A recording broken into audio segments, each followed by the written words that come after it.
In 1992, 2 years before Jeff Bezos incorporated Amazon, a college dropout in Cleveland launched the first online bookstore in the world. He called it Bookstacks Unlimited. He died with a fraction of what Bezos made in a single afternoon. You think you know who invented online shopping? You don't. Charles Stack was 26 years old. No venture capital. No Ivy League pedigree.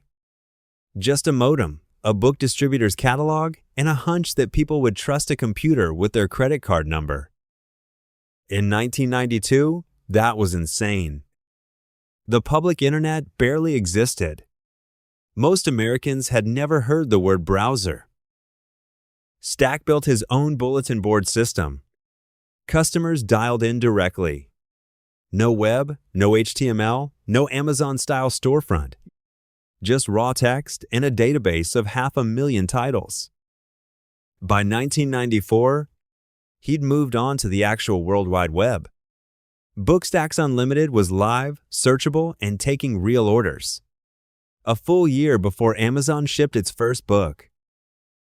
So why don't you know his name? Here's where it gets ugly. Stack needed capital to scale. He found it. Cendant Corporation, a conglomerate hungry for internet exposure, bought Bookstacks in 1996 for a reported $13 million. On paper, a win.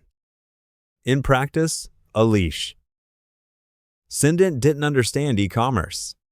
They understood direct mail and timeshares. They folded Stack's platform into a service called NetMarket, buried the brand, and gutted the team that actually knew how to run it. Meanwhile, 200 miles away, a hedge fund quant named Jeff Bezos was reading a stat about internet growth. 2,300% a year. And quitting his job the next day. Bezos didn't out-innovate Stack. He outfunded him. Amazon raised nearly $1 million from friends and family before its first sale. Then $8 million more from Kleiner Perkins in 1996. The same year Stack sold his company just to survive. Bezos also made a choice Stack never got the chance to make. He burned cash on purpose. No profit for years. Reinvest everything. Investors called it reckless. It was actually the only strategy that worked at that scale, and it required a war chest Stack simply didn't have. By 1999, the company that once called itself the world's first cyber mall was dead. Not bankrupt in the dramatic sense. Just absorbed, renamed, forgotten. Stack moved into other ventures. Consulting. Small startups.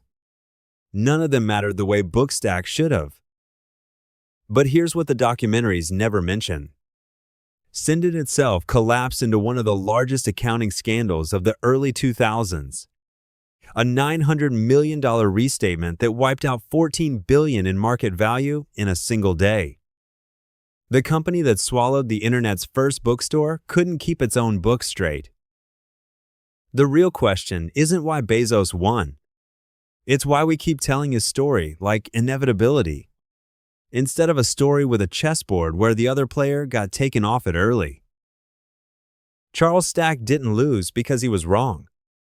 He lost because he sold 2 years too early to a buyer who didn't know what it had bought.